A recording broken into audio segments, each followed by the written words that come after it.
గుంటూరు జిల్లా మంగళగిరిలో నారా లోకేష్ నామినేషన్ కార్యక్రమం అట్టహాసంగా జరిగింది. తెలుగు యువత గుంటూరు పార్లమెంట్ ఉపాధ్యక్షులు జంగాల వెంకటేష్ ఆధ్వర్యంలో టీడీపీ కార్యకర్తలు, నాయకులు భారీ ర్యాలీ నిర్వహించారు. తాడేపల్లి ఉండవల్లి నుంచి 500 బైకులు, 100 టాటా ఏసీ వాహనాలతో కార్యకర్తలు ఈ ర్యాలీలో పాల్గొన్నారు.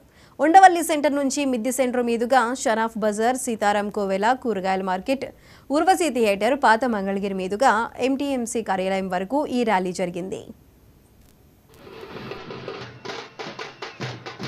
తెలుగుదేశం, బీజేపీ, జనసేన ఉమ్మడి అభ్యర్థి నారా లోకేష్ గారి యొక్క నామినేషన్ యొక్క పర్వం అత్యంత వైభవంతంగా జరిగింది.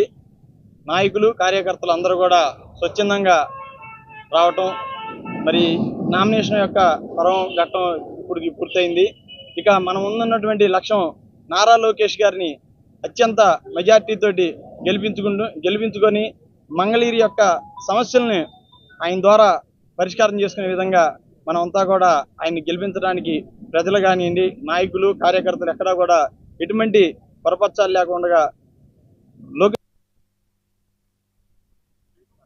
చూస్తా ఉన్నారు. రోజు తిరుగుతా ఉన్నారు. రచ్చబండ కార్యక్రమం కానీ, ఉదయం చిట్ చాట్ కార్యక్రమం కానీ ఇక్కడే తిరుగుతా ఉన్నారు. ప్రతిరోజు స్థానికులు కలుస్తూనే ఉన్నారు. అది దానికి పెద్ద విషయం కాదు నామినేషన్ వేయటం తప్ప. ఒక మైలేజ్ అని ఇప్పుడు కమర్షియల్ గా ఆలోచిస్తే నాయకులు పెద్ద మైలేజ్ అంటారు, కానీ ఇక్కడ స్థానిక నాయకత్వం బలపరచడం కోసం, స్థానిక నాయకులకు ఇంపార్టెన్స్ ఇవ్వడం కోసం ఆయన ఇచ్చిన ఒక ఎస్సీ, ఎస్టీ, మైనార్టీ, బీసీలని నాయకత్వం రూపంలో పంపించడం కోసం ఆయన చేసిన ప్రక్రియను నేను భావిస్తున్నాను. దాకా 2 నెలల నుంచి రోజు 10,000 మంది ఇది చేస్తున్నారు.